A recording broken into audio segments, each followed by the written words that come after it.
Through 4 months in the Oval Office, President Joe Biden found great utility in articulating clear public goals, even unambitious ones, to focus his team's efforts privately and demonstrate forward momentum publicly when met.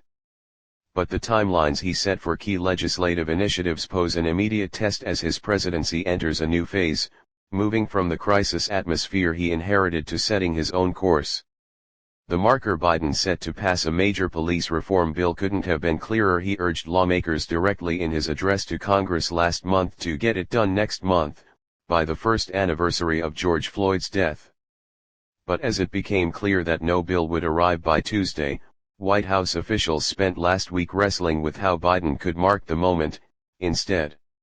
One idea, a meeting with key congressional negotiators, was discounted over concern that it might disrupt the sensitive negotiations, which was reinforced as lawmakers made it clear that they wanted no part. "I'm comfortable with people I'm negotiating with right now," said Senator Tim Scott, RS.C., the linchpin for any hopes of a bipartisan deal. Instead, Biden will host members of Floyd's family at the White House. As the date approaches, the White House is downplaying the political goals and focusing on the personal connection. The president has spoken repeatedly to how meaningful his relationship with the Floyd family is to him, an official said, and on the first anniversary of George Floyd's passing it is important to him to hear from them about their perspective on this moment in our history and the progress that must be made in order to stop the agonizing trend of people of color being killed at the hands of law enforcement and to rebuild trust between law enforcement and the communities they serve. The policing bill isn't the only area in which the administration appears likely to miss a self-imposed deadline.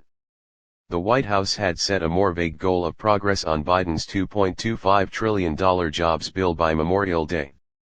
But after top White House officials offered their latest counter-proposal Friday to the group of senators key to any bipartisan path on infrastructure, Republicans declared that they were further apart after 2 meetings with White House staff than they were after 1 meeting with President Biden.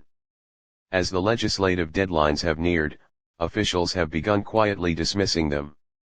Calling for a deal on police reform was simply aspirational, an official said.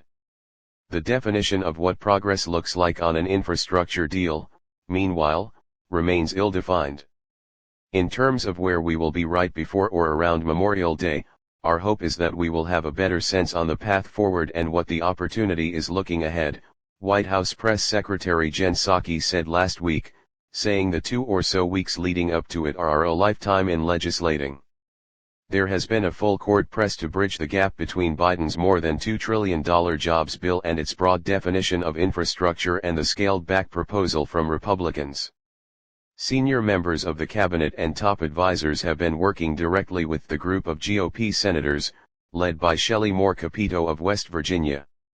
But the deadline also comes with a backup plan. In case momentum stalls on the infrastructure bill by Memorial Day, Democrats are also developing a strategy to move ahead for yet another deadline the White House has set, to have a bill moving through Congress by July. Thanks for watching this video. Please do subscribe All Media New York.